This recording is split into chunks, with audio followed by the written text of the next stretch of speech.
Today I've got a special guest, Neel Kolhatkar. Neel, thanks for joining me. Thanks for coming here. Thanks for having me. Now, Neel, you've been all over my TV lately. Channel Okay. 10, I've seen you in Skit. Skit happens. Skit Happens. Yep. You've been on the Street smart. Street Smart, Yes. and you on another one. As far as I'm aware, it was just those two.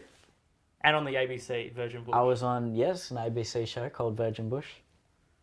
We'll get back to your early career, but I want to talk about the most recent time. So how did that all come about?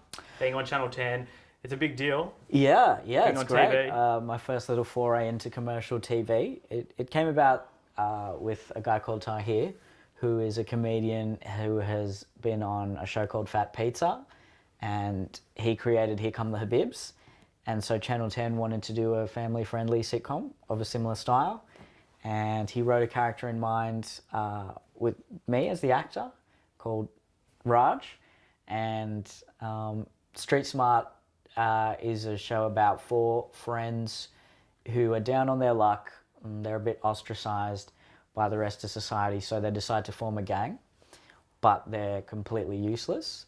So it's a family comedy about these guys trying to pull off their ridiculous schemes. So one of the schemes, for example, is trying to rob the $2 coins from shopping trolleys. There's one episode where we have it's called the train robbery episode, but we're actually robbing a sushi train. And it's just various schemes like that. Funny situations. The stripping episode. There was a stripping episode. I got down to my dax and probably wasn't the best sight for a lot of people. It was the first episode as well. And so what happened in that episode is we were trying to rob the confiscated items room in a police office. And there was a retirement party going on at the time. They had ordered some strippers for the lady who was retiring. Oh, classic mix-up. Classic mix-up. And we then had to strip for a bunch of 50-year-old old ladies, fulfilling a big dream of mine. So you say Tahir, you became friends with him. How did you meet him and you knew who he was and he knew who you were? Yeah, so he's a comedian, and all the comedians tend to run into each other through live gigs. And I did a tour with him, I think 5 years ago now, called A Very Woggy Christmas. And that's how I met him. And then from there, we've always remained in a little bit of contact, and we've done a few other shows together, and I'm really thankful that this opportunity came about completely by him, and as a result, the production company that produced Street Smart also produced Skit Happens. So they saw me in Street Smart and they were like, hey, you were pretty good, let's get you in this other one. I mean, a skit show on Channel 10, you must have been pretty excited. I mean, I grew up watching Full Frontal, Yeah. Fast Forward, the likes Yeah. of Eric Bana. Oh man. You must have Yeah. been thinking the opportunities are endless with this. I was extremely excited. I was a bit after that. I really enjoyed Comedy Inc. and Skit House, and I think we need a good skit show on commercial TV, particularly with all the reality TV. There's so much that's just asking to be lampooned, and I was excited to be a part of it. I think I'm a character actor. I think that's my forte when it comes to acting. So sketch comedy is the perfect medium for that. And were you involved in writing the skits? Personally, for this one, no, I wasn't. A lot of the actors did write one or two skits. I didn't. They declined a few of the submissions that I sent in. But I think if it were to go to series, there would be a collaborative process where the actors would be creating some of the characters. That's really interesting because I think myself and others, like when we watch these shows, we think, oh, they must all be working together, writing these things together. But yeah, it's quite interesting. Like I said, a few of the actors wrote some of the sketches, but otherwise there were a team of writers that wrote most of them. Now, it is 2018. Yes. It got a little bit of stick on Twitter. Did you anticipate that, knowing what the skits were, and were you prepared for that, or were you, sometimes if it is funny, those things can go unnoticed? Yeah, so we had a feeling when we read the script of this one particular scene, and it was satirising the Good Doctor, and in that show, the Good Doctor, he's autistic, so the sketch was the Good Hospital, where everyone's autistic, and as the actors, we were just told to basically mimic his tropes and his character, essentially. I thought it was fine. I personally didn't see a problem with it. Well, now that, because I've never seen The Good Doctor, and so out of context, if you're mimicking autistic people, yeah, I can see the offense there. But yeah, if the actual character who you're mimicking, then I see the context there. I think we were making fun of The Good Doctor. We weren't making fun of autistic people. Yeah, that makes sense. I think some of the criticisms I personally received were that our portrayal of autistic people was, not particularly sensitive. It was a caricature. Based on, a stereotype. But, I mean, we had a minute in the sketch. I mean, how nuanced and complex a character can we do in that short period of time? Look, I'm not too... I'm not particularly fazed by that sort of criticism. I think I'll definitely take it on board. I'm not going to say, I'm just going to deflect any sort of criticism. But in this day and age, as you said, it's 2018.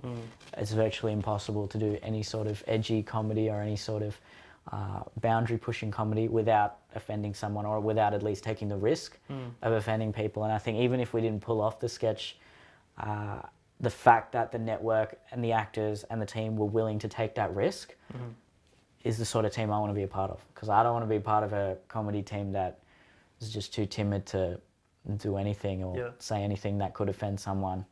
And that's why, even though that particular sketch mightn't have hit the mark, it doesn't faze me too much. Yeah. Is it even a little bit freeing knowing that some sketches that you will do will cause some offence in these days? Like like you said, you can't please everyone. And I mean, there's always going to be that element that, professional people that get offended by everything. Yeah, having been on the internet for 5 years, I'm very well aware of the offence that can be created through nothing.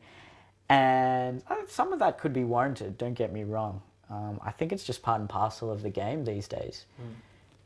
People have access to us as the creators and the team of writers, so if they've got something to say, they're willing to say it. They don't have to go through different channels to say that. And we just have to be ready for that. Do you respond to those criticisms? No, usually not.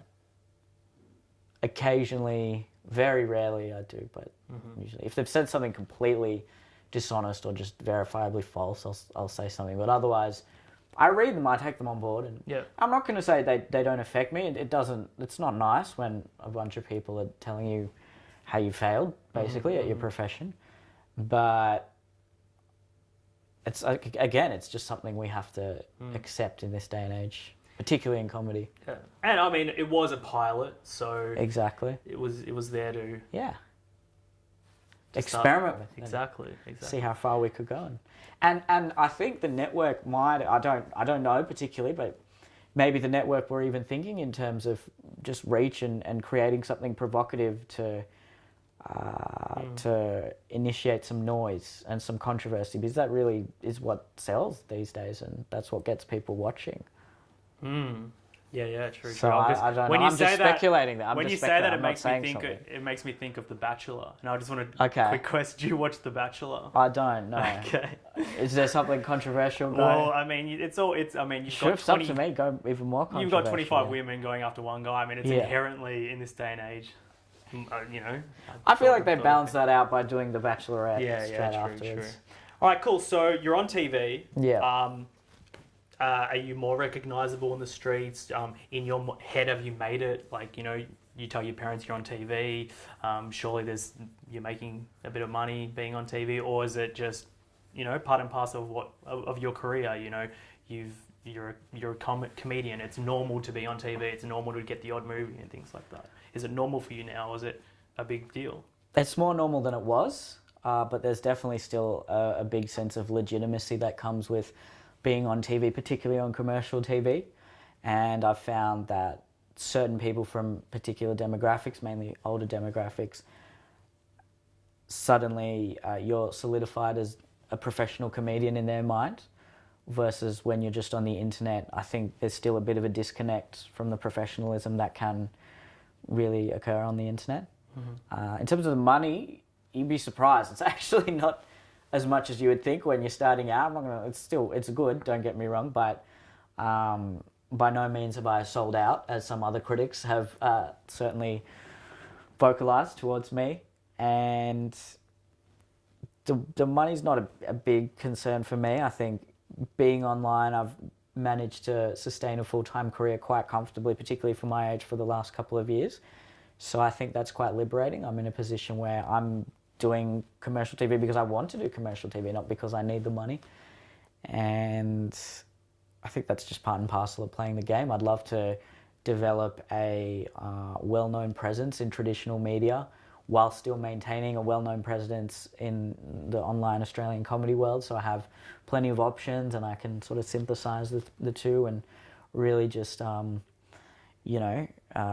this kind of all-encompassing brand in the next couple of years. That's the goal.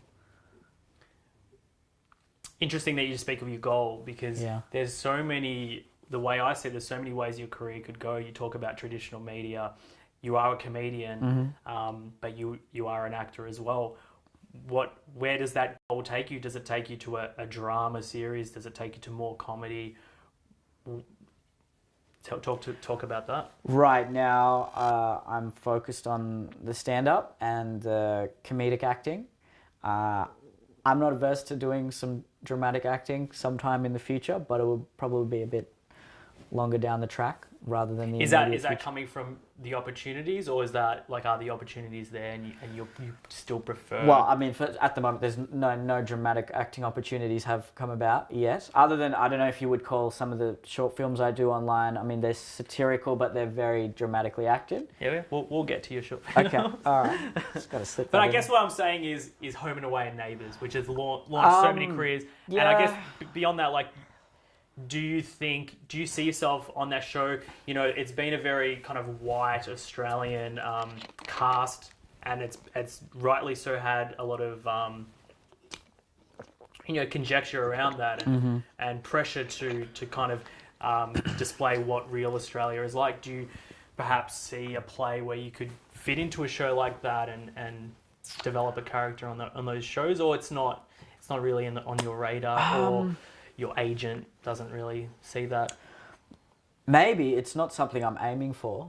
If the opportunity came knocking, I'd definitely think about it. But I don't think it's the sort of golden pathway that it used to be in years past, where if you were on Neighbours, if you were on Home and Away, it was a springboard into Hollywood or a springboard into being an established acting household name. I think just with the way the internet works these days, I think that's what is really the springboard. Okay. And that's what's really going to allow you to create the art you want to create and do what you want to do. Like I said, I just don't know. I can't really...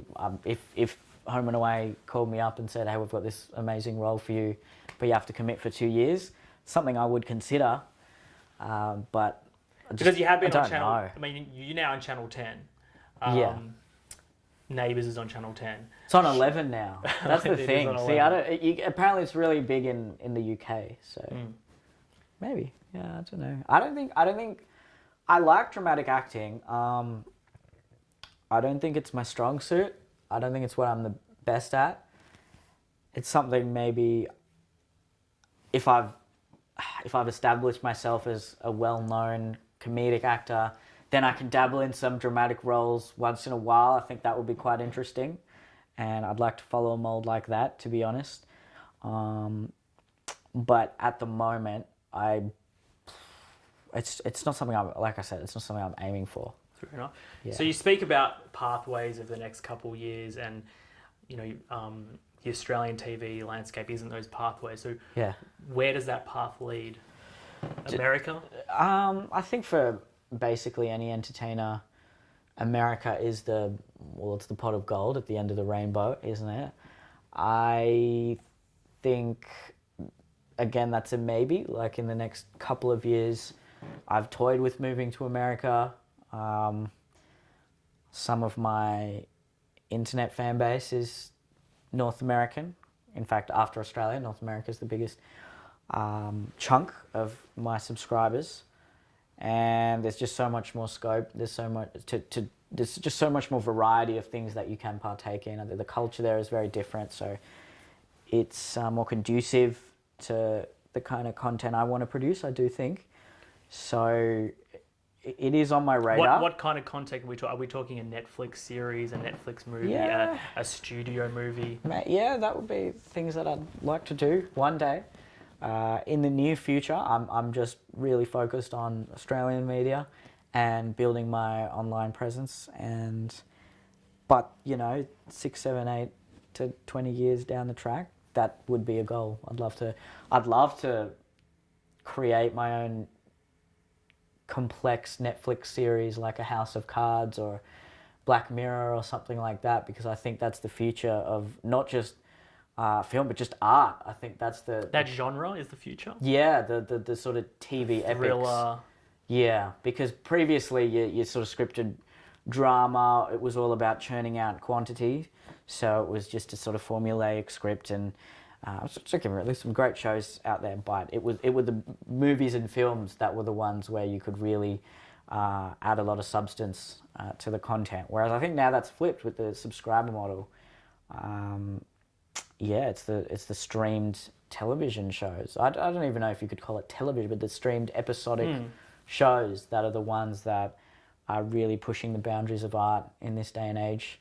And that is a long-term goal, to either be a part of one of those or create one of those or contribute to one of those in some shape, way, or well, form. Speaking of, you did create an amazing short film, Modern Education. Yeah. And it is kind of in that genre now. Do you have other films like that, or could you even take that and produce it long form, build a series around it, because it already has such reach? And would that be a springboard into that sort of stuff? Is that, or do you have a heap of other ideas that you would launch into? Yeah, potentially. We've already created, I think, 6 short films of a similar vein, dealing with those particular issues of political correctness, culture wars, all of that sort of stuff. It's things I'm very, very interested in. And that's another long-term goal. I think taking some of the themes of those films and putting them into a longer form narrative type content. I've already written a few sort of mock-up scripts for some longer form content. I think, though, I still want to perfect the short film medium and really just have a versatile and high quality library of great short films, because there's 6 there at the moment. I think over the next couple of years, as more of a short-term goal, I'd like that to be more, and I'd like that to be to develop and maybe involve a few more narrative elements. That's something I've struggled with. I've struggled with actually creating narrative content. I think I can do the satire very well. I can do stand-up quite well, and I can character act, and I can write. But when it comes to writing narrative and more complex, nuanced characters, that's something I want to work on, and it's something that I'm slowly developing into my films bit by bit. How do you develop that? Because obviously, you have a comedic mind, so you're always looking at the lighter side of things. Yeah. Are you saying that you want to look at more the darker side of things, and how do you do that coming from that background of trying to make jokes and thinking of funny things? Practice, I think, is one key element, and experience in the arts, but also just life experience, I think. As you get older, you experience more things, you find out more things about yourself, different people. More dark things as you get older. Yeah, life gets darker. So then you can draw on that experience a lot more. Sure, yeah. An 18-year-old's never going to create this amazing, multifaceted, dark character. I mean, maybe they could, I don't know, but it's just less likely. Whereas I think you're better positioned to do that when you've had a bit more life experience. Yeah. Okay, well, funny you should mention that, because when an 18-year-old, I'm assuming you were 18, an 18-year-old Neel Kolhatkar was in his bedroom. Yeah. Yelling. Making. Swearing. Were you 18 when you made Australia in 2 minutes? Just turned 19. Just turned 19. So I remember watching that on Facebook, and I was just Wow, so funny, obviously. Yeah. Thank you. Talk to me about that whole video and what it did to you and for you. Yeah, so I had a very small internet following before that. And, well, okay, let's backtrack even further. So when I was, pretty much by the time I was 15, I knew I wanted to have a career in entertainment, and I wanted that to be in the realm of acting, comedy, the things that I'm lucky enough to be doing now.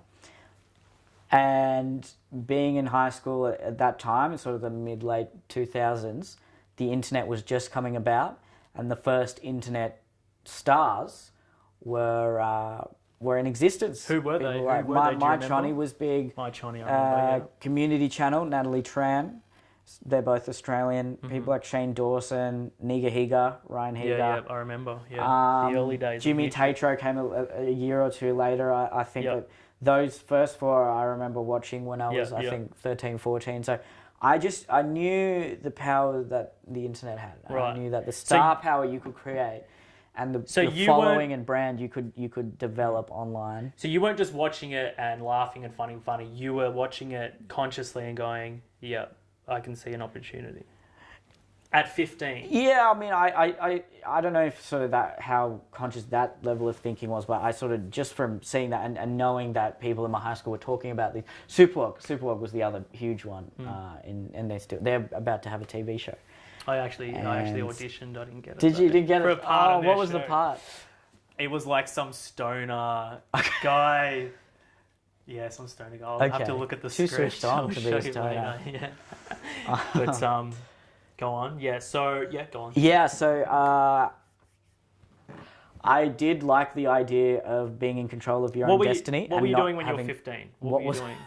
You were at school watching porn.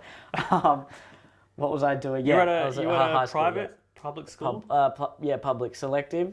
Do you have selective schools in? So all boys? No, it was co-ed. Co-ed, yeah. Okay. Yeah. And weren't you in like a drama? You were in like a drama class? Or something? I was in all the extracurricular drama class. I was like the king of Caringbah High School drama. Really? Did everything. So you were doing. I was a drama nerd. Yeah. Every lunchtime, stuff, I'd just be doing some sort of drama activity. I loved theatre sports. We won the state competition of theatre sports when I was in high school. I was very, very proactive with all my extracurricular drama. Did anyone activities. push you into that? No. You just if anything, my parents were like, all right, in year 11, 12, let's tone this down because you need to focus on your, just traditional academic studies. But they never completely said no or never totally prevented me from doing it. I just loved it. I was just drawn to it. Okay. So it was never something that I just thought I'd use or do. I genuinely have a love for performing and acting and comedy. Yeah. So you had a few years under your belt of performing and being in front of people, making people laugh, thinking on the spot of funny scenarios, things like that. Yeah, of course. I, like I said, did a lot of theatre sports, many a lunchtime and sessions after school. And I did a high school competition called Class Clowns. Yeah. That's like the comedy festival. Yeah, run by the Melbourne underage Comedy Festival. So you had material, you had stand-up material. Yeah. I was lucky enough to win that one. Oh, wow. So I was like a child prodigy of drama. You were. Do you remember? But that doesn't mean anything. Like if you're a child prodigy of football, everyone's like, oh, this is the guy. It's like, oh, he's just a drama prodigy. I don't know about these days, but do you remember any of your material from that? Yeah. My set at Class Clowns was... I talked about I always, even when I started, it was like, boom, controversial, provocative. I talked about the Indian students that were dying in Melbourne. Oh, yeah. They were getting bashed. And I shouldn't laugh about that. But like, what was the punchline? Well, what's the setup? So bad, actually. It was like, I'll pick on a race that'll fight back. And then I wouldn't do any material like that today, would I? But why not? It was a bit disempowering towards Indians. But so it was topical stuff. It was topical, and it wasn't just being on a racist. I was talking about how Indians are the most non-violent, people on the planet. And then I did some stuff. I called Bindi Irwin annoying and things like that. I was like, it's nearly as annoying as what was I saying? I was saying something is annoying, but not as annoying as Bindi Irwin. Right. And then this was just pretty soon after like her dad died. Oh, jeez. It's not good actually. But you Well, I was so unapologetic. I love that. You're That was utilising great. Yeah. Australian cultural icons. I remember that joke. I said she was going to become she'll become a porn star. Because I said, have you heard the titles of her DVDs? Bindio and Doing It Like an Animal. Bindio and the Wild Jungle Girl. It's funny. Oh, crikey, it is a big one. Yeah. And you won that? I won that, yeah. What year was that? 2009. Okay, so it was not in the full offensive era. No. Do you remember the judges? One of them was Colin Lane from Leno and Woodley. I remember that much. He would have liked that material. Yeah, well, they clearly did. Then I had some other jokes. I did. It's a joke that I've consistently been doing. I only stopped doing it maybe 2 or 3 years ago, which was, what's up with the TV show Bondi Vet? They should have Broadmeadows Vet, and then I'd impersonate that. And I had a joke about the Beijing Olympics. Okay. That's how long ago we're talking about. What was it? 10 years ago. It's just like, I just impersonated the award ceremony. Okay. So just like the winner of this gold medal, Australia. Le vainqueur de cette médaille de l'Australie. I've heard you do just that the intuations. Yeah. Because your accents are really good. Yeah. That helps, right? It Being helped. able to do accents. Yeah. Because so acting was really what I wanted to do back then. And because I had a knack for sort of comedic characters, I just gravitated towards stand-up. But it wasn't like I love stand-up, I want to do stand-up. But then as I started to do stand-up, I really developed a love for the craft of stand-up and really enjoy stand-up now. Particularly, even now, I involve a lot of characters and accents into my comedy. So you're 15, you're 16, you're killing it in the, at high school. Surely you were a popular guy, or how does that translate back then? I was popular in the sense everyone knew me, and everyone knew me as the kind of drama guy, and there was a popular group of sorts in my high school, and I was sort of on the outer of that group. Was it the jocks in that group? The party boys. Right. Not all of them were jocks necessarily, but the ones that would go out drinking and were probably the most confident. Social guys. The social guys, yeah.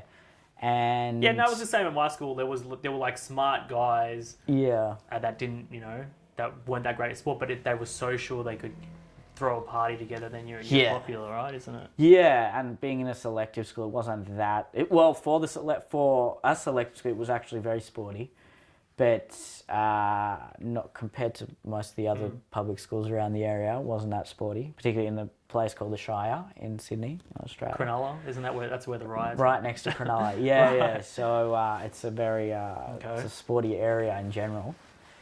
No, I wasn't. I was popular in that. Like, I was never sort of bullied or anything like that. Good. I was never like a loner. Yeah. But I was never I was just the drama guy kind of thing, and I had my little close friends that I'd talk to. And I really drama was really and acting and performing was just like the thing I loved about high school. It was just my kind of retreat, my haven. Retreat from what? From school? From academics? I mean, I did well at school. I got. I was going to ask you about that next. Yeah. What ATAR did you get? 97.8. Wow, almost as good as you. Yeah. But no, wow, that's pretty good. And you got into. Good, yeah. I read somewhere you got a scholarship. Yeah, I had a scholarship to Sydney Uni because that scholarship entailed just being able to provide a talent or some sort of external merit. As opposed to just your academic ability. So that was based on your drama. Your drama. Yeah. Okay, I didn't. Yeah, I would have thought. I thought it was just your mark. No. There would have been people that got much harder. So what? Just backtracking. What subjects did you do in your final year? In my final year, Maths? I did. Yeah, so I did drama. Drama actually let me down a lot because it goes down. It goes down a lot. Goes down. Not only that, we just weren't good at drama, our class, and it's so subjective, obviously, because they're marking you on a monologue. Mm. And I was never good at writing essays. I was always good at performing. I killed it at the public speaking, but writing an essay is just too structured and formulaic. It didn't. Especially at that age, no one can. Didn't bode well with me and just my mind. I could write well, and I'd write all these grand, metaphors and things like that, but it just didn't make sense and it wasn't structured properly. I think everyone at that age writes like that. Yeah. Unless you're Shakespeare. For sure, yeah. I did advanced English. We weren't allowed to do standard English at our school. That was 2. So we had to do minimum 10 units. I just did the 10 units. So English was 2 units, 2 units of drama, 2 units of economics, and then 4 units of maths. So I did a lot of hard, intense maths. Yeah. So you're an academically smart guy on both sides of the brain, pretty much. If anything, I think I was more inclined towards the rational mathematics scientific side, but I just had a creative streak and I could sort of amalgamate the two. Like if you look at modern education, there's some maths in it, there's some economics in it, there's a lot of that. The Fourier transforms that could potentially save thousands of lives. Exactly. Look at you. You know the lines. It's not, no, but you deliver it so well. I think it's the best line. How you deliver it. Thank you. Yeah. So you do amazingly well in year 12. Is it year 12 in New South Wales? Yeah. Your parents must have been, very proud. They could brag to their friends. They've got a smart kid, and you get into a uni. What happens then? What decisions do you make? I took a gap year, so I didn't go to uni straight away. Surely your parents would have been against that? They would have been like, go do a year and then see what happens? No, they were okay with the gap year. And they knew from 50, I'd told them I want to be a comedian. Right. My mum in particular was sort of she'd encouraged me to do the degree first. And I was planning on doing that. And it was a Bachelor of Economics? Yeah. So it would have been a 3-year degree, three-year and then straight into an investment bank.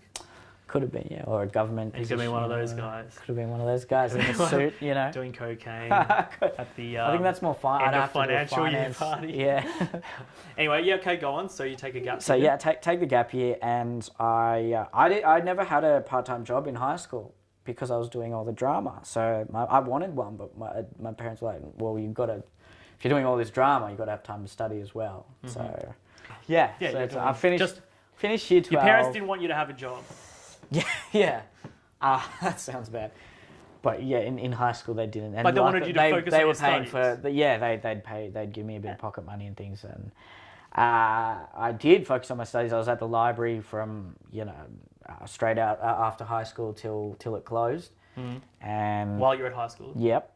In year 12, even so you were dedicated. I really wanted. You wanted a high mark. I wanted a high ATAR, yeah, and I was aiming for 98, just missed out. But that's all right. In hindsight, literally does not matter at all. And if anything, should have partied. Should have just So I took a gap year, and when I mentioned before that I was teaching kids drama and improvisation during lunchtimes, I asked the school if I could do that as a paid position outside of school hours. Okay, that's quite entrepreneurial. I was always an entrepreneurially minded, if that's a word. That sort of guy. Yeah, I didn't like the rigidity and. And that was in your gap year. So hang on, going into your gap year, did you have a plan of what you would do in that gap year? Was it just going to be I wanted studying? I wanted to travel, like every other person on a gap year, and I wanted to start a business of some sort. Drama related, or I didn't. You just thought you wanted to be an entrepreneur. I wanted to. If I wanted to make money and save money, but if I could do it on my own terms, that would be ideal. Which that's everyone's goal. And so I thought, well, what's my talents? What are my gifts? It's just, I've now had like 3-4 years of experience teaching 12-year-olds drama and improvisation. So then the school said, yeah, cool, you can use our drama room for free. I didn't have to pay rent. And I marketed it. I went to the assemblies and things like that. I really tried to engage a lot of the younger grades into acting and improvisation. I was planning it beforehand because when I was still in year 12, I'd get the ones in year 7, year 8 then to perform to the next year 7s and really make sure it was funny and it was enticing for them to join it was called Drama Club. So nerdy. And I was running, for 3 days of the week, I was doing that. I was doing improvisation on Tuesday, coaching the theatre sports teams on Wednesday, and a drama club on Thursday. Improvisation was on Thursday and drama club was on Tuesday. and I charged the kids $10 a week, and there were about 25 kids in each lesson. So I was freshly 18, working 3, 4, maybe 5 hours a week, making about like $500, I think. Sounds like you had a good relationship with the school as well, because to it have was the knack lucky. to, It was, you know, it was because good when in I that finished sense. school, I was like, I never want to come back here. Yeah, but it sounds like you must have had some good teachers and stuff It's good like with that. the teachers. Yeah, I had a good relationship. Okay, with so the and you were teachers. making that money with the goal of travel. Yeah. At that stage. Yeah, I was also a swimming teacher actually. Oh, what? So I became a swimming teacher. And that, again, I didn't like it because they were telling me what to do. You got to do this, you got to do that. I just don't like. I'm a free spirit. I'm a white girl. It wouldn't have worked. I wanted to travel, start my own drama business. Not have worked. It might. It might not have worked in that grad year at Deutsche Bank then. No. Yeah. No, I don't. Well, it might have. Maybe they would have liked that. But yeah. Would have been about the time of the financial Well, the ones who do really well in that industry are probably the ones who are a bit more, you know, want to play by their own rules. Like, well, Gordon Gekko, I don't know, I've seen Wolf of Wall. That's my only experience in that world.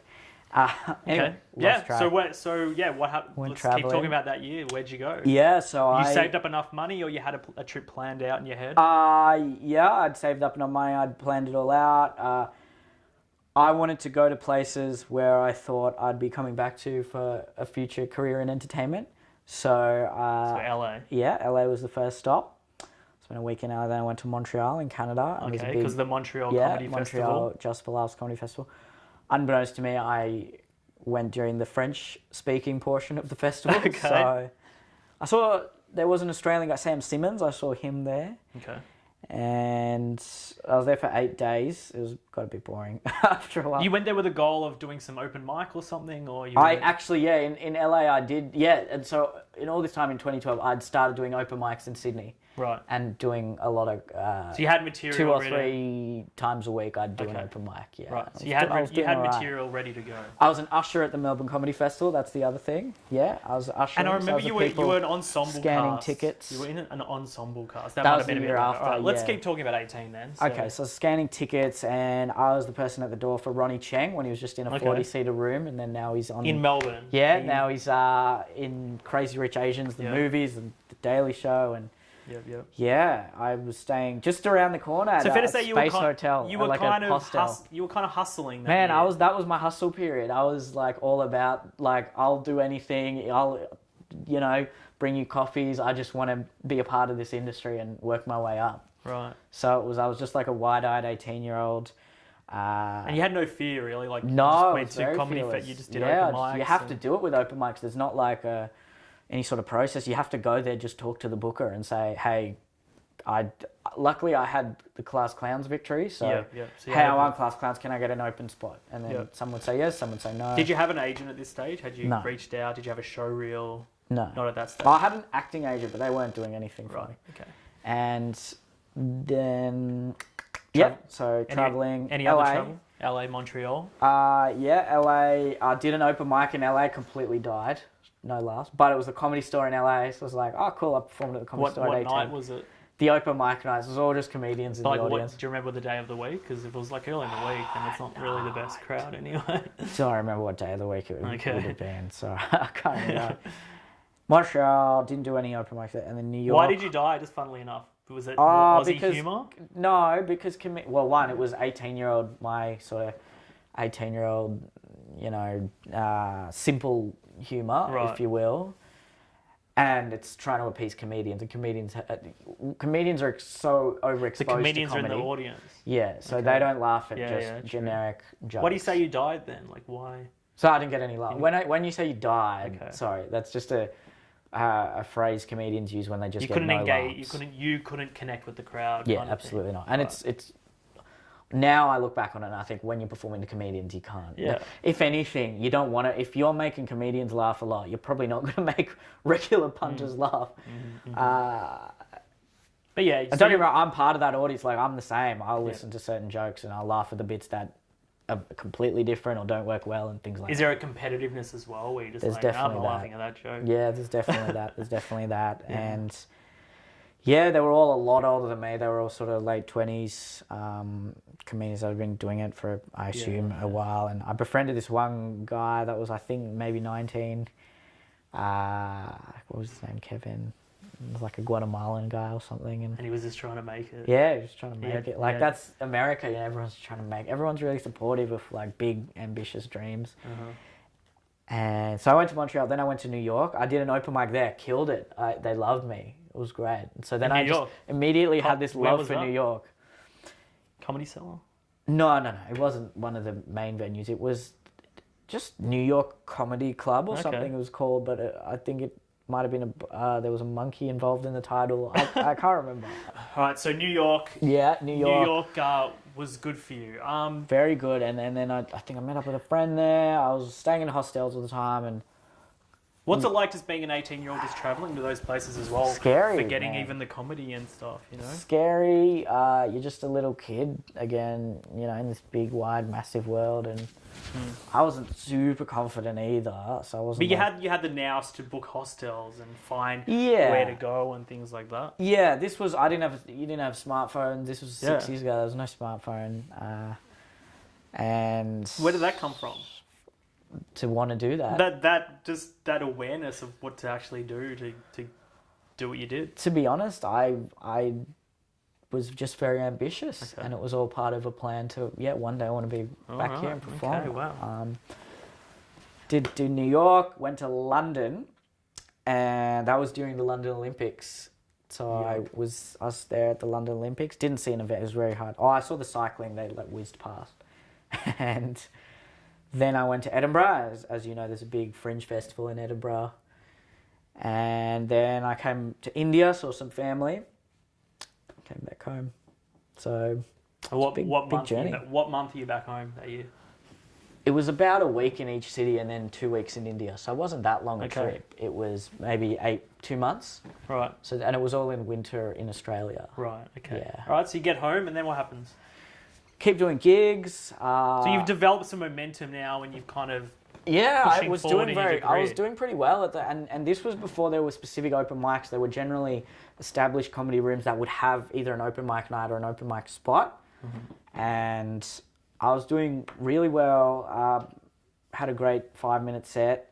Was confident. I felt just not being restricted by just high school and the sort of the social pressures and the circles of high school. I just felt very liberated. Wow. Just for my own well-being, I was really happy. You're loving life. Yeah, I was loving life, and I was making inroads in my career, and I just put all my eggs into that basket. So I'm glad I actually did, because if things hadn't gone to plan, who knows what could have happened. And I got a thing called Comedy Zone, which is the best up-and-coming comedians in Australia perform a combined show at the Melbourne International Comedy Festival. Yep. So usually it's Raw winners or people who've done well in a Raw final, but they just gave it to me from Class Clowns. And then that was a big thing. And then the comedy industry in Australia takes a bit more notice of you. Right. And when I said that, I mean, the rooms and things know you a bit more, and you're able to book spots a bit easier, because it comes with a bit of clout saying, I'm doing Comedy Zone. And... Is it still running? Yeah, okay, yeah. Ronnie Chang would have done Comedy Zone. Becky Lucas, who's killing it, she would have done Comedy Zone. Aaron Chan. In recent memory, I'm just trying to think of it. Tom Gaynor is now All Day the rapper. He did Comedy Zone. What? Yeah, he was a comedian. He was a comedian. Yeah, he was a comedian. Yeah. All right. He was again the year I was ushering him. That's where I met him. And it's a small world. So then... Yeah, I was still doing the business, teaching the kids drama and things like that, but I had to employ other people because there were that many people in the classes. And you employed other people from the school? Yeah, people so you had a network. Taught in year 12 and they were in year 11. That's good. It's quite... And then they just graduated. I'm like, oh, good, I need some people. Okay. And... All right, so let's fast forward to YouTube.